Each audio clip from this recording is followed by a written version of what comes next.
The views and opinions expressed on this show do not reflect that of the staff and management of WNOV and W293 CX 106.5 FM Courier Communications Milwaukee, but are the sole comments of the host and guest of this particular show. The views and opinions expressed in this program do not reflect those of Wisconsin Voices. The views and opinions expressed by hosts and guests are their own, and their appearance on the program do not imply any endorsement or representation by Wisconsin Voices. Thank you for listening to Be a Voice with Wisconsin Voices. Be a voice. Be a voice. Be a voice. Be a voice. Be a voice. Be a voice. Be a voice. Visit WisconsinVoices.org. Visit WisconsinVoices.org. Visit WisconsinVoices.org And learn more on how to be a voice with Wisconsin Voice. Well, we are thankful. This is Super Tuesday, but we have an election April 2nd. 4 weeks from today. And early voting starts the 19th. All the polling places will be open. We'll be putting that on our website, WisconsinVoices.org, and doing the flyers, making sure everybody knows what's on the ballot. And on Friday, we're going to be talking about the referendum questions that are on as well, to make sure that people know and get informed on what their choices are. But today, can we get a little drum roll or something? Hey, we have a special guest. Actually, he's not special in this sense, because he is a candidate for the city of Milwaukee mayoral race, and we want to make everybody feel like they are equal here, even though he is the incumbent. We have Mayor Cavalier Johnson. Good morning, everybody. Hey, how you doing? Morning. I'm doing all right. First of all, let me apologize. I know that we had this scheduled before, but my schedule did not allow me to be here previously. So apologies about that. Happy to be back. But I think it was you had to handle some city business. So. Oh, you will even still. It was city business, so we don't mind that you handling the busy of the people. So, and you called right back and said, I'll schedule it over again. So very courteous of you, and thank you for our consideration coming to Be a Voice. Yes. Wisconsin Voices. Be a voice. Yes. So I'm going to ask you the question. Even though you've been doing the job, I ask every candidate the question. What is the job of the mayor? Job of the mayor, so I was just at a school. I go to a lot of schools in this job. And I think that's really important for me to do because kids in Milwaukee, they get to see the reflection of me, in a way that they, for the entire history of the city before my election, with the exception of the short time that Marvin Pratt was in this office, could not see the reflection in the mayor. And so I was just at a school earlier, and I was describing some of my responsibilities as mayor. And one of the chief responsibilities is crafting a city budget to make sure that the services that people need across Milwaukee are met. And as I mentioned in the State of the City address, just yesterday, we've had challenges literally for the past number of decades with securing the city's financial future. We were able to move forward, take a big step that way. Doesn't mean we're flush with cash, doesn't mean that everything is perfect, but we're in a stronger position than we were now. So it's my responsibility as mayor to work to make sure that things like that are correct. Working to make sure that I'm a promoter for the city, working to make sure that we draw family supporting jobs in the city, working to make sure that we're driving down instances of crime and increasing public safety in the city, working to make sure that, again, the services that people need, expect, and quite frankly deserve in Milwaukee are met. That's my job.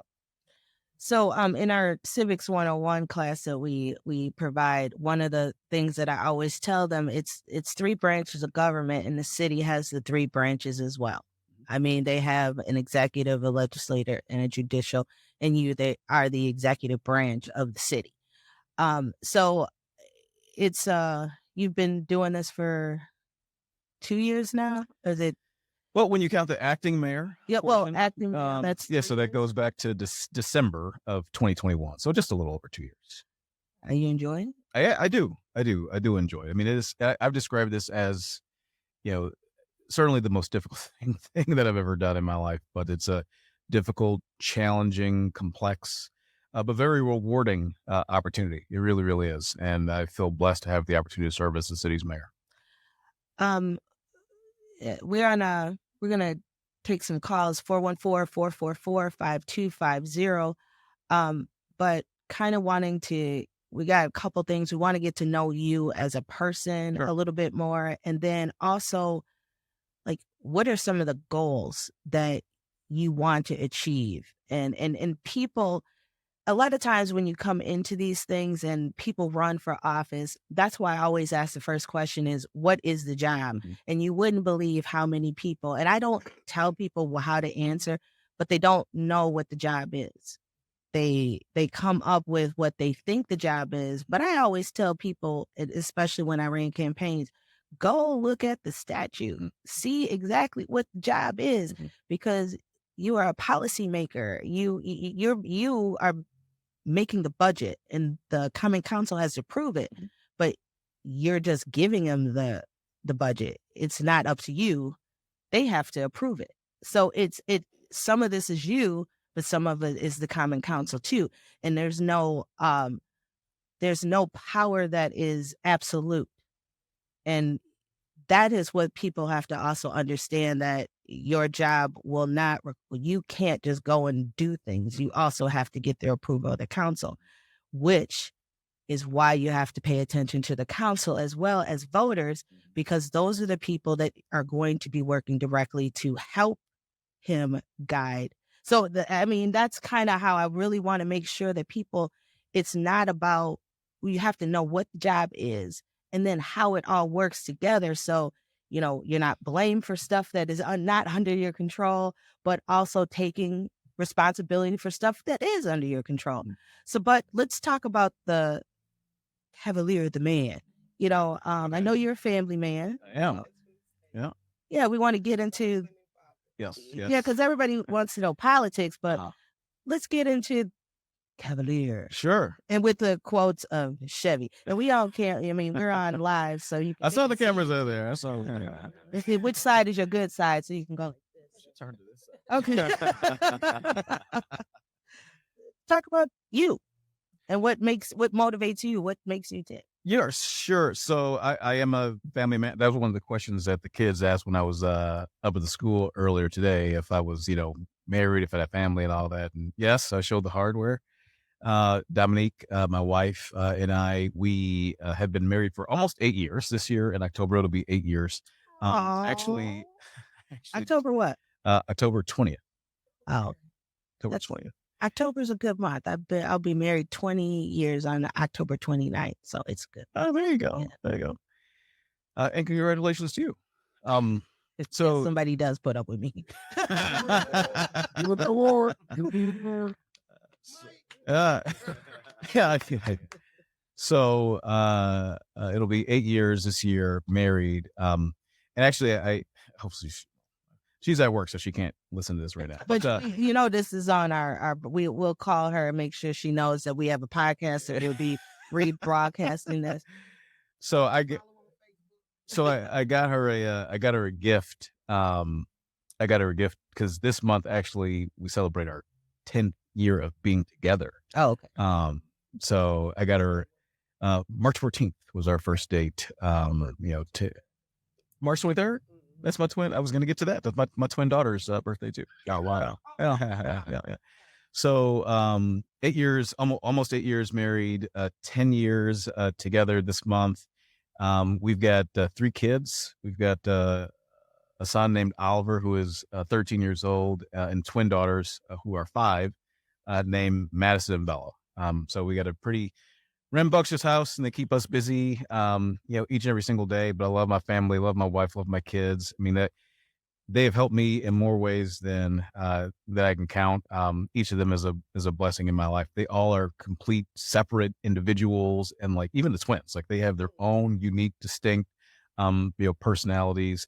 Son Oliver plays the drums. He is self-taught, and Dominique since I've known her, has been involved in exercise. She works at the Y and teaches a number of classes there. Actually, just joined her for a class, which I hadn't done in a while, but a couple of weeks ago, I joined her for one of her exercise classes. So that was pretty fun. But me personally, like, I mean, I grew up here in Milwaukee. Of course, I think people are aware of that. I went to Milwaukee public schools from kindergarten all the way to 12th grade. I went to 6 different elementary schools. We had a lot of challenges growing up, so we moved around a lot. I had the opportunity when I was going from 8th grade into high school to get involved with a YMCA program called Sponsor a Scholar. And that program had 2 major goals for kids who were involved. One was to get young people off to college, right? That was the main purpose of the program, and pair them with, caring adult mentors.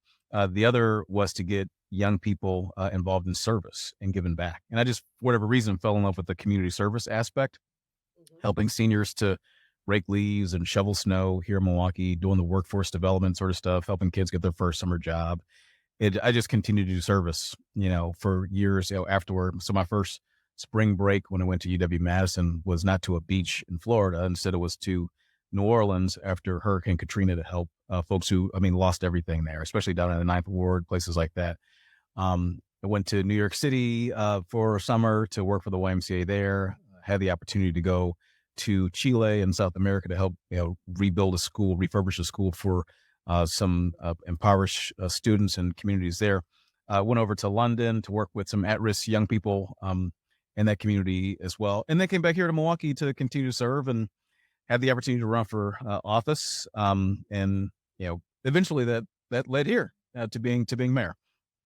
Wow, that was so you have deep roots in Milwaukee. Yep. And I think I served with you on the League of Municipality Board for a little bit until he got too big and he had to step into the mayor role and he couldn't, stay hang out with the little people. But again, callers 414-444-5250 if you would like to ask a question of the mayor.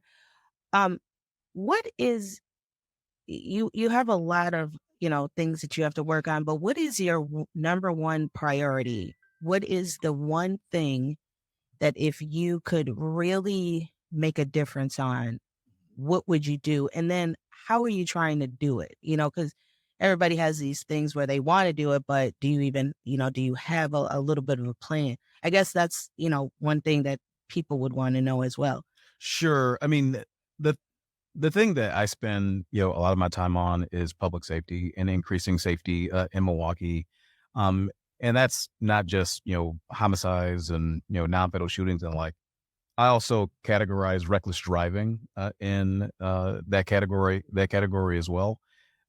That's just egregious stuff. I've described it as sort of a scourge on the city. Now, some of that is within my purview, within the city's purview, within the local government's purview, even it's not just the city, county, with the prosecutors and the courts as well. But some of that is not, right? And I talked about this in the State of the City speech just yesterday, that far too often we get people in this community who shouldn't have their hands on guns in the first place. Sometimes it's a felon who gets their hands on a gun who shouldn't have their hands on a gun. Sometimes it's a youth, it's a teenager who gets their hands on guns and they're looking to settle a dispute. Sometimes, like we saw just a couple of weeks ago, it's a kid. It's a kid who gets their hands on a parent's gun and then either hurts somebody or sometimes unfortunately kills themselves. So public safety is certainly one area in which I seek to have, and my administration seeks to have a tremendous impact. And I think with some of the partnerships, and I've talked a lot about partnerships since I've been in this job, but because of our partnerships with police, and not just police, because police cannot do this alone. Like they absolutely cannot. I think all of us realize that. But with police and nonprofit organizations and our Office of Community Wellness and Safety, I mean, the list goes on and on. Even the public with our Crime Stoppers and all that, we've seen some success in driving crime down in Milwaukee. First year was about 15%. I mean, this last year was 9% on top of that. So we're doing, I think, a decent job in heading in the right direction there. But some of the other stuff in terms of the access to guns, because we don't control that, and Tamika, this, we don't control it at the local level, right? That's a state level and federal level responsibility. And so I consistently am calling on, members of Congress, members of the legislature to do their job, to do their due diligence, to make sure that people who shouldn't have their hands on guns don't. Because when they get that access, then they use those guns to hurt people in our neighborhoods. So back last year, Wisconsin Voices did a week-long Take Back MKE program. We had a sponsor that we did initiatives to make our city safer. We started out with giving gun locks, and we do still have some gun locks at our office. If you need it, you can call Wisconsin Voices or an email with to info@wisconsinvoices.org. But and we have some gun safes as well. But we did a whole week we partnered with the city of Glendale, the sheriff's department, and Crime Stoppers. And we had a week of different events. We had a press conference, and then we gave 1,000 gun locks to the fire department. Mm-hmm. We also had a CCW class, people who want to be responsible gun owners. We want to give them that opportunity to do that and know how to use it, what the rules are. So you have that as well. We also had a whole day of mental health where we had different programs that we did, and we worked with different West Care and Mira and, different organizations that were trying to treat and help the trauma that's going on when it comes to gun safety. We also did a lock-in with the kids. We had 100 kids, and we had a lock-in. They came in at 8, and I can't believe they were still up kicking it at 6 o'clock in the morning. But those are the things we're doing, and we're trying to do that at least once or twice a year and put these yard signs back out, because this is about taking back Milwaukee, taking back our community. So I do feel you on that, in the sense of we are trying, as smaller organizations, we have about 60 partners, and we have, done a lot of work to try to help you with this. Yeah. So that is one of the things that we're really trying to do. We are going to take a small break, come back with the mayor for a little bit. If anyone has any questions, 414-444-5250. This is Be a Voice with Wisconsin Voices.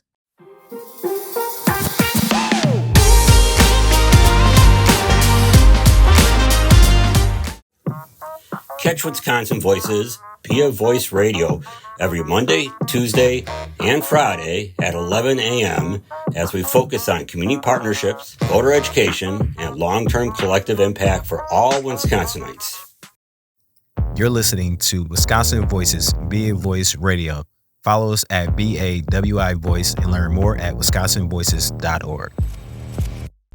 Wisconsin Voices 3 pillars: protecting democracy, teaching advocacy, building community. Welcome back to Be a Voice, Wisconsin Voices. Be a Voice.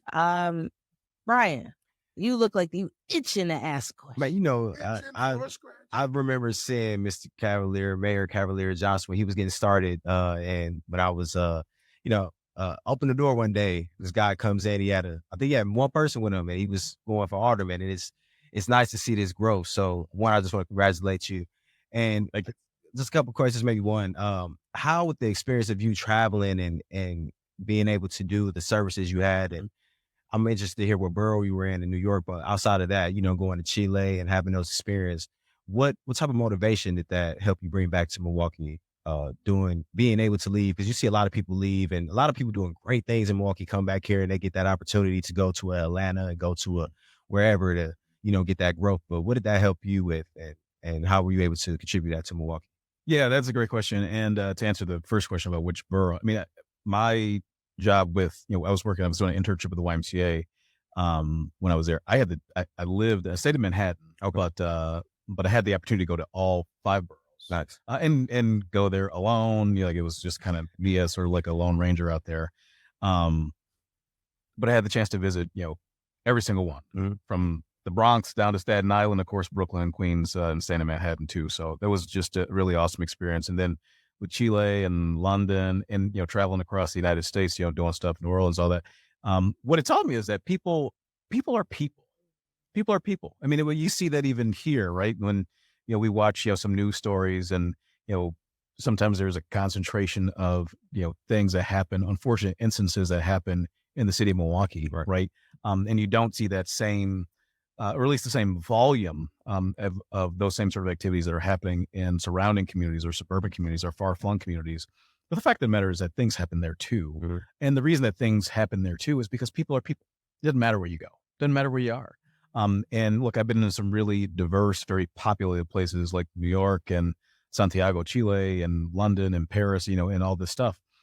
And I could tell you, like, that stuff doesn't matter. It doesn't matter.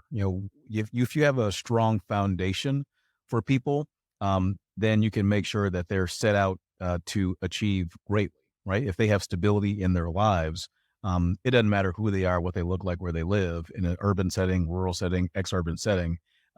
People are people, and they will excel if you give them that sort of opportunity.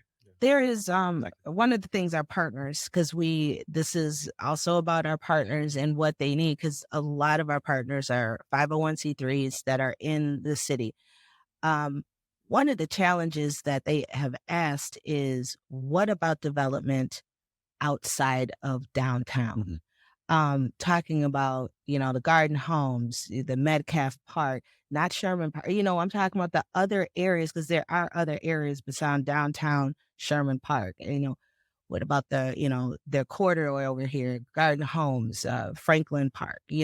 What about those other areas that could get developed? Even Northridge. I mean, I know you have a plan for Northridge, but how do the neighbors tell you what they want to see in their areas? Because nobody's really asking them what they want in their area, and they're just kind of pushing it. And that's what we're getting from our partners. Mm-hmm.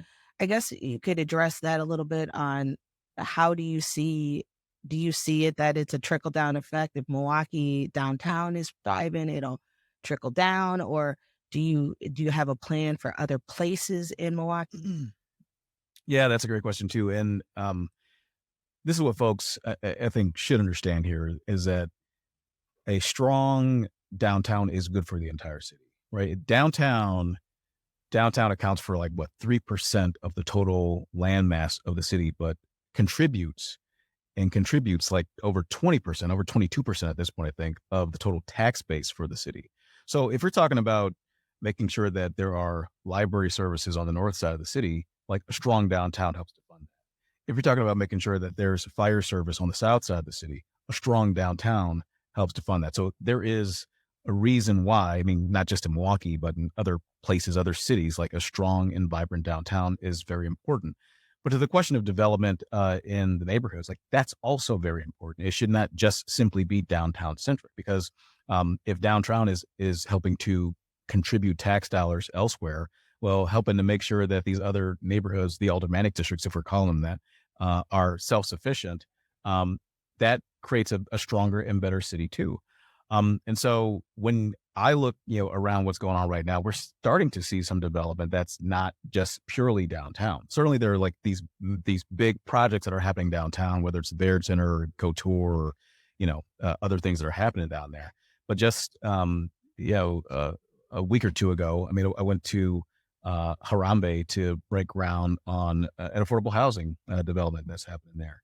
Of course, down in Bronzeville, the Bronzeville Center of the Arts is going to come out of the ground pretty soon. There's another connected part of that development west on North Avenue that's happening too. Thrive on King is coming along as well. The MLK Library, which is a city investment that's actually adding housing, those things are coming out of the ground. In Walker's Point, things continue to happen. Well, before I was mayor, I thought, and I continue to believe as well, that both Mitchell Street on the south side and Villard Avenue have the potential. I think they have the bones. They have the potential to be what I've called sort of like Brady Street, but Brady Street North, Brady Street South. I think they have the potential to do that. And for me, when I became mayor, one of the things that we can do to help foster business growth, to help foster strong commercial corridors, is by making those sort of investments and partnering with other levels of government to draw in funding to do that. And so I jumped at the opportunity to get some federal funding pulled down, and we worked with Senator Tammy Baldwin in order to do this. We won a $14 million federal grant to be able to reimagine Billard Avenue. Again, because I believe it could be Brady Street North, because I believe that. And so we're working to make that sort of investment. The same thing, down the line is going to happen on Sherman Boulevard. And there are so many examples of this across the city where we're making those concentrated investments. And then another thing that I've been pushing, and I talked about this, yesterday in the State of the City address, is my desire to grow Milwaukee. Because with that growth comes more development, and especially outside of downtown and in the neighborhoods. We haven't really touched our zoning codes in Milwaukee, not in a significant way, since John Norquist was mayor. Now, we keep mayors for, Keon, this, we keep mayors for a long time. You've interviewed a lot of them, or been in the room with, many of them have been interviewed Are you doing a prediction right now? I'm not doing anything except stating a fact. I'm not doing anything except state a fact. But since John Norquist was mayor, so we haven't done that. So I'm saying that we should look at our zoning codes, make changes, and find ways to create more development, not just downtown, but in the neighborhoods. And we're partnering with other levels of government to do that. Of course, Milwaukee County has their bus rapid transit that's going on. East-West is already established between downtown and Wauwatosa. It's doing great. The numbers are great. A lot of opportunity on Wisconsin Avenue and in the neighborhoods, north or south of Wisconsin Avenue. They're working on the north-south BRT that connects Glendale. Right, with Franklin going through the city of Milwaukee, and our Department of Public Works is working with them collaboratively in order to make that happen. That presents along those transit corridors major opportunities for growth and for density. And the more density, the more density that you have, it creates more dollars that can circulate locally. Folks don't have to get in their car and drive out to, I don't know if you would appreciate this, Tamika, but a suburban mall. And if people are not going to suburban malls, that means they're spending their dollars. We like y'all in suburban malls. I'm just going to tell you that. Don't be trying to throw a wait. Well, that's my thing. It's like I want those dollars to circulate on historic commercial corridors in the city of Milwaukee. That's what I want to see happen. Because when that happens, that means people who live on the other side of those commercial corridors get the chance to have jobs on those commercial corridors. And the more density you have, the more people spending money. Reducing our carbon footprint, right? That means more economic activity. With my district, my district number one of Glendale, because I got to support my people over there too. I know you do. They'll still be Glendale. But here's the thing. Actually, if Bayshore wouldn't be if it wasn't for the city of Milwaukee residents. So I appreciate the people who come there and support the district there, because it wouldn't be. It wouldn't be at all if it wasn't for a city of Milwaukee. And we have to acknowledge that. All the suburbs have to acknowledge that the city is what helps us. It's not the people that are in Glendale that are going to it and making it thrive. They are showing up, but it's the city of Milwaukee who are supporting these places. And can I say, I appreciate you saying that. And I just want to give a shout out as well to Mayor Dennis McBride in Wauwatosa, because he's, sometimes you don't get that acknowledgement from suburban leaders. He constantly says that Milwaukee's success is Wauwatosa's success. If Milwaukee doesn't do well and folks are not coming out to Mayfair Mall, what is Mayfair Mall? And it's not just the malls, it's the schools. Because like Glendale is a 57% kids of color school district for K4 through 8th grade. What happens to Milwaukee happens to them. When it comes to funding, when it comes to other things. So we have one caller, and we're going to take this caller real quick. Caller, you on? Hello. Yes, good morning. I was listening to your program, and was impressed about all the good happenings that are taking place in Milwaukee. My particular interest is in the street maintenance. I have been trying to follow certain streets in my neighborhood, and by the way, I live in Milwaukee, and the streets are just so far from where they should be. I'd like to know what might be the plan for some kind of improvement there. That's a great question. And we had talked about this a little bit yesterday where we were talking about the streets, but also the alleyways where it'll take 100 years for every alley in the city of Milwaukee to get repaired or fixed. And, Keon was talking about in his hood, they still got the cobblestone.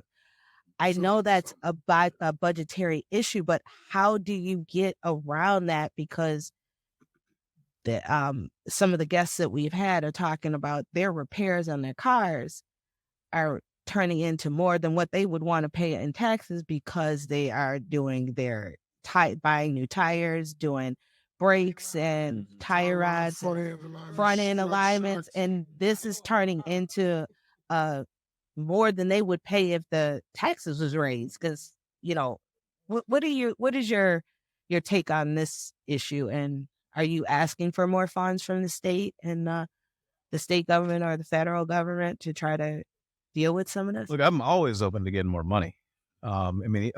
Seriously, anytime we're able to draw in any more dollars. I just gave the example of Villard Avenue, which will do a complete reconstruction there and have this wonderful commercial corridor, and that's great. At the same time, too, though, like we have to recognize that it costs a lot of money to actually reconstruct a street. Now, the city, over the course of the past probably decade or so, has been embarking on a program called we call the High Impact Paving Program, where it's not a complete reconstruction of the street. You're not digging to the foundation of the street and replacing all that. You're taking off the top layer of the street and then laying a new layer, top like 2 or 3 inches or so. Right. And then in a day, we're able to turn that around and have a new, smoother surface area. We've got a lot of streets in Milwaukee, a lot of streets that need, that sort of service. So we can't do every single one because even that, comes at a cost. So we do have a plan. We do work with our engineering section in the Department of Public Works to make sure that we're addressing streets. Some are new constructed. Some are get this other treatment with high impact paving. But this is a thing that I've noticed when I was alderman and even here as mayor, is that when people see or hit potholes too often, I'm not saying that it doesn't happen. I'm not saying it doesn't happen, but too often, the people that have engaged with me, at least, like they say that it's a problem, but then they don't call it in. You know what I mean? So like they'll hit a pothole and they'll hit it every day. And then, they'll see me and say, "Oh man, I keep hitting this pothole over here." I'm like, "Well, did you call it in? Did you 286 city or contact your alder person to report?" No, because sometimes they're expecting the person who came behind them to hit it, or maybe the person who hit it before they did. It does work because I know because I am in my aldermanic district. I am against Malele and Pratt. And I have had to call Malele because her side of the alley got some potholes. I'd be like, your side of the alley need to be as fine as fine. And she'll get it out there, and it'll take a little bit of time, but she always seems to do that. Yeah. Well, I thank you for coming. We appreciate you taking your time to hit our little old Be a Voice 860 AM with Keon. What you looking at me for? Oh, because I just wanted to tell Cavalier, I have an appreciation for your forward thinking in a retro way about. I'm hearing you, and you said Villard Avenue twice, as you got a young Prince Carvey over here, who's 18 years old, who's never seen a thriving Villard Avenue, whereas a guy like me remember Villard Festival. Mm-hmm. It was thousands of people from 35th blocked off all the way to Hopkins. And there were businesses up and down from the bakery to the movie theater to the Marine Land to, the diners. Also North Avenue, going up and down North Avenue as a child, bowling alley, Super America's storefronts from 27th Street all the way to Sherman, Fond du Lac Avenue. So I just really appreciate a plan for hope to see. So that plan, I've noticed in the last 8 years, Bronzeville, King Drive. That has been a beautiful redevelopment. So I can appreciate that, hearing that from you, and hope to see it in action. Well, Mayor, thank you for showing up. We are going to be inviting you to some of the things that Wisconsin Voices actually does. We have a huge cookout in July that's citywide. We see, like 400 or 500 people, catfish, beef, chicken. We got DJs. You have a good time. It's going to be at Johnson Park this year. It's name has changed, Johnson Park. It's on what is it now? I don't know what they changed it to. Something. Yeah, Johnson Park on Fond du Lac off of Bus terminal. Yeah, by the bus terminal. It's another name now, but we just over there by that. But we have a lot of stuff we'll invite you to, because there's a lot of great community organizations that come together, and we would love to see you out there and being part of them, because that is what our mayor needs to do. Even though I have Frank and You always come to Atkinson Park to do the food pantry. I know, yeah. Every Wednesday. On Wednesday. Every Wednesday, 12:15, 12:30, yeah. We give how many pallets away? 2,800 pounds last week. Yeah. It's so we have a lot of stuff. A lot of stuff. Y'all do a lot, man. Oh, we're 10 times down and looking for 54. Yeah, keep you busy. Okay, this is Wisconsin Voices, be a voice, 8:60 a.m. We will be back with another candidate.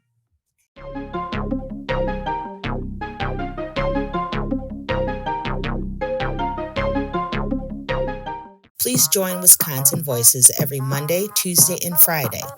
We will be focusing on community partnerships, voter education, and long-term collective impact for all Wisconsinites. You're listening to Wisconsin Voices Be a Voice Radio. Follow us at BAWI Voice and learn more at wisconsinvoices.org.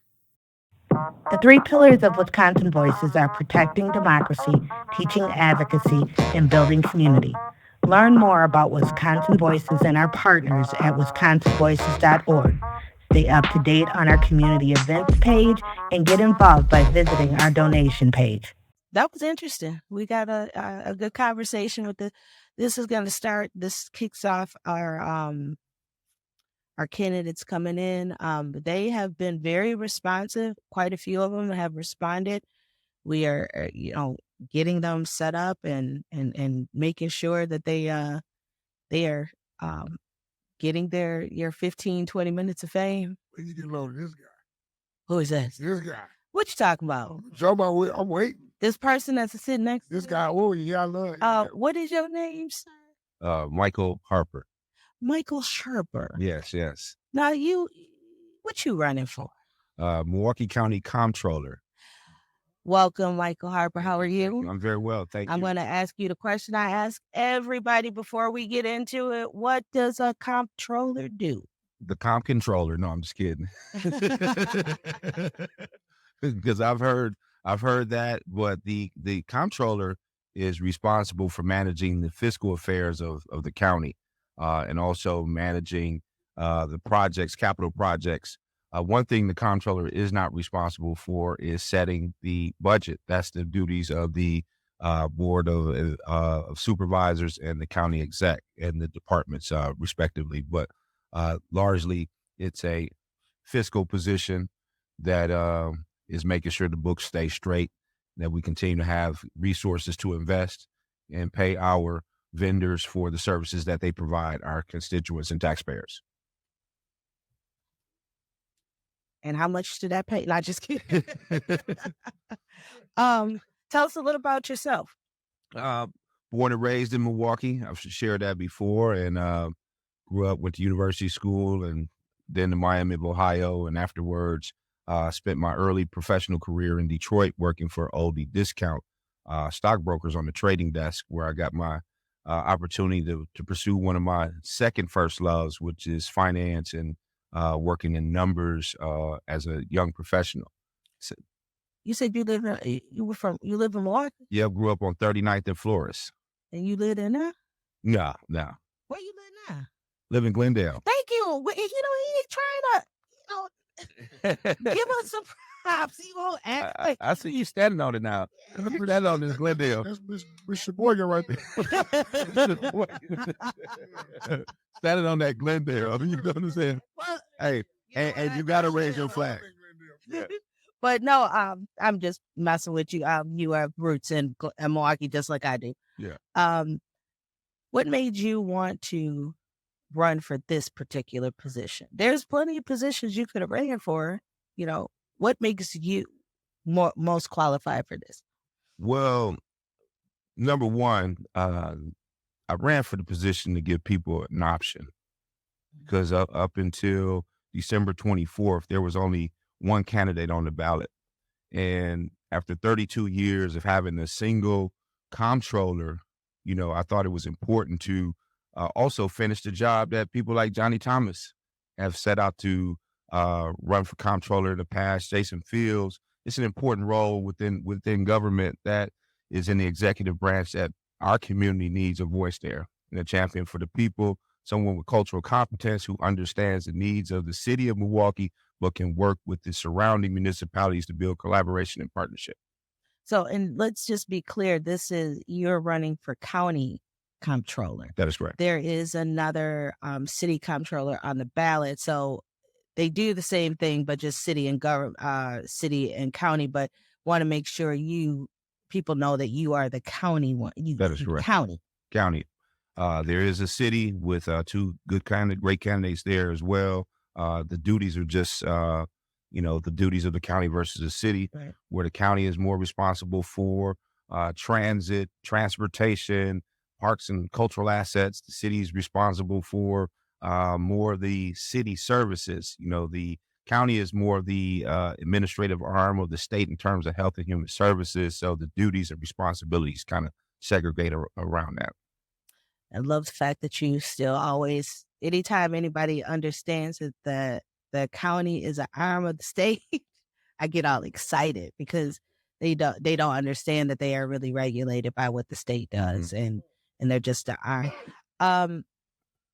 So where have you been? I mean, yeah, I mean that's a great question. I've been around the world, and I thank you. I think you're supposed to cue that up. You have me. He'll be cueing music. No, but my first international experience started at 13 years old playing basketball. I was able to participate on an AAU team that took me to the Netherlands, and that was like the first of many trips that I've taken. So I've been to 18 countries around the world, 25 trips outside the United States and all across America. So you keep coming back to more. Milwaukee's a great place on a great lake. And, as many places I've been, I still know and realize that I love my city, and I put on for my city wherever I've been and wherever I go. But I do just find myself coming back here. And as a result of that, I want us to win, and I want us to compete at a global level where we can start to achieve some of those aspirations that the mayor spoke of 1 million people in the city of Milwaukee. That means that we need to raise, our gross domestic product significantly to move from the 38th city in the United States to, the top 20 again. So, there are a lot of things that represents. What is if you could fix or change one thing within your position as a comptroller, what do you see needs to be managed or fixed? Or is it running smoothly now and everything's fine? You just need to make sure somebody is doing a job. What is the reason? I think it's an opportunity. There are great people, and some of which I worked with when I was a trustee for Milwaukee County's pension board, that are doing great work for the county in that office. I just think that Milwaukee and the county in particular just needs bold, ambitious goals, and the ability to have vision and reimagine, Milwaukee as this vibrant, prosperous place. So how does this position do that? I guess what is happening, and we're finding out that people see these things on their ballots. They don't know exactly how it affects them. Mm-hmm. And that's where we're trying to get at when without us preaching to them, I mean, you doing the job. So what is the one thing that is going to be impactful to them on your job, or at least they'll go, oh, this is what he's handling. Right. There are a few things that I think are can become tangible opportunities, but it fundamentally requires the same thing today. We have to invest. We had a conversation recently about, our investment strategies. One of the things that the Comptroller does have the ability to do with the 5-year plan and the capital improvements committee is to set the investment priorities. One of which the mayor just spoke of with the North-South bus rapid transit. That's a $150 million project that does impact people's lives on a daily basis. But having that improved asset is something that doesn't have an immediate effect on us, but it does have long-term benefit, not only in terms of the physical assets that we use, but the operational savings that we can create through those types of projects. The safety building being another significant project. How do we impact? We impact by assuring that our small minority businesses are in position to do the work that they'll contract for. $500 million gets spent. If we're not prepared, we know it's coming. It's already budgeted in the budget to do the feasibility for it. So are we going to be in a position that the targeted businesses that the county can impact have a much larger and significant opportunity to benefit economically? So, these are things that as we start to talk forward and perspective about it, we can position ourselves to better take advantage of it. Well, I just thank you for coming in and at least explaining, what a comptroller does, a comptroller. It's just one of those things that you see it on the ballot, you don't know what it does. And that's why I think people keep getting elected over and over and over again, because nobody knows what they do. Mm-hmm. I think if we start letting people know what the people they do, some people might not, wait a minute, I can do that job. You said it best, where they understand why it affects them. You said it best when you said and when you explain those duties, that explains to them how it affects them. Because being an organizer for over 15 years, I really have to tell you, people did not understand what a controller was. And I used to get so frustrated about that. Like, that's one of the most important positions in our... It's about our money, our audits, right, all kinds of stuff. Yeah. So, Mr. Harper. Yes. I thank you for and I thank you for coming and at least explaining to us what it is. Yes. Where can people find more information about you? Okay. So smart. Yes, friends of MichaelSHarper.com, mharper for MKE on Instagram. But you're going to see me in these streets because I'm going to keep campaigning until we run through that tape on April 2nd and get out the early vote March 19th through March 30th. It's imperative because no matter what I say, if we don't vote, it don't matter. So, let's get out and do what we need to do. And I'm going to continue to work hard for you people. Get your email address again so people can. Friends of Michael S. Harper. Friends of MichaelSHarper.com. Who I'm with? I'm with Sean Wilson. I'm with my people right now. I'm with Wisconsin Voices. To have a conversation about, some of the things that we're going to be discussing in Wisconsin State Capitol this Thursday. We are partnering with Sean, and what is some of the other organizations that are doing solar empathy? It's a lot of well, I'll introduce myself. Yeah, you got to get close. This ain't no laid back. It's been a while. When I see my brother Keon, so I'm comfortable. So ain't no comfort here. No. So anyway, my name is Sean Wilson. I'm the Senior Director of Organizing and Partnerships for Dream.org. We're a national nonprofit that does a lot of work in criminal justice reform, climate justice. And this Thursday, we'll be in Wisconsin State Capitol for our annual Day of Empathy, which is similar to what we're doing in probably about 16, 17 states throughout the country, where we gather individuals who have been system impacted at the state capitol to have conversations with their elected officials about how to move the state forward on these issues.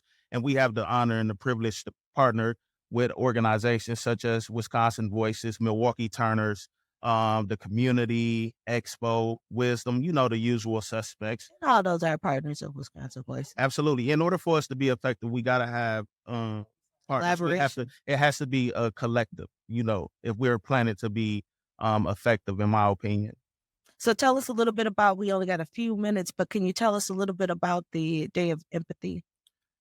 So as I mentioned, it's something that we do every year throughout the country, where our intention is to get system impacted individuals and communities, as well as just general allies proximate to legislators who have the power and the authority to change policy and legislation that has been on the books for years that's causing the most harm to Black and brown communities. And so every year we not only bring individuals to the legislature to have these conversations, to inform them of what is happening and how these things impact their community, but we're also advocating for the passage of certain pieces of legislation that's going to be concrete and move the state forward on whatever the issue is that's being presented.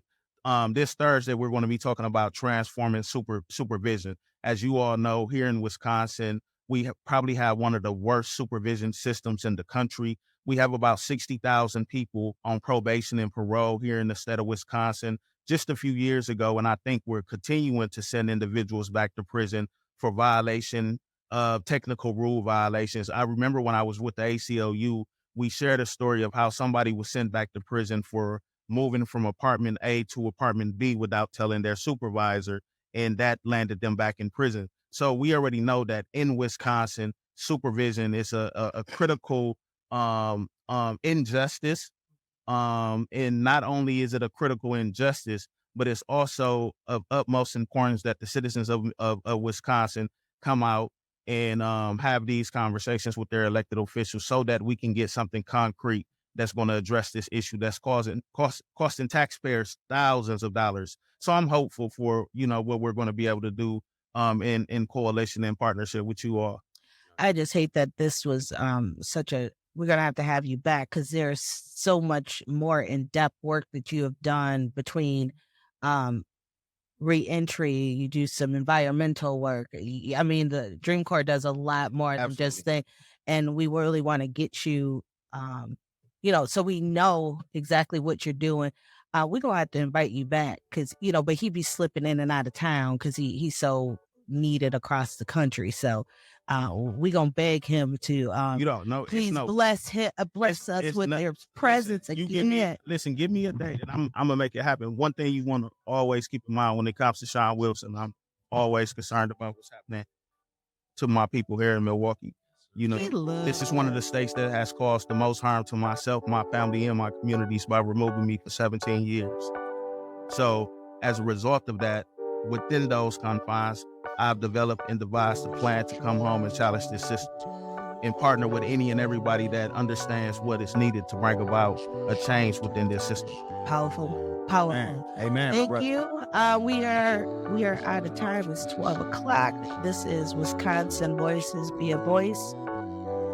See you on Friday.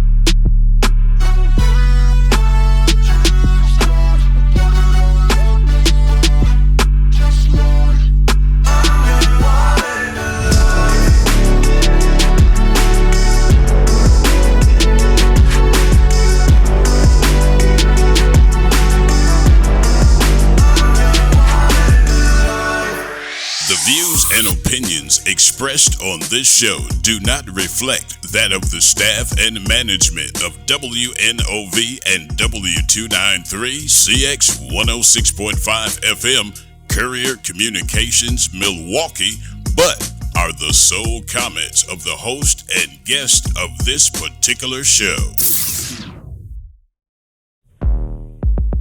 The views and opinions expressed in this program do not reflect those of Wisconsin Voices. The views and opinions expressed by hosts and guests are their own, and their appearance on the program do not imply any endorsement or representation by Wisconsin Voices. Thank you for listening to Be a Voice with Wisconsin Voices. Be a voice. Be a voice. Be a voice. Be a voice. Be a voice. Be a voice. Be a voice. Visit WisconsinVoices.org. Visit WisconsinVoices.org. Visit WisconsinVoices.org And learn more on how to be a voice with Wisconsin Voices.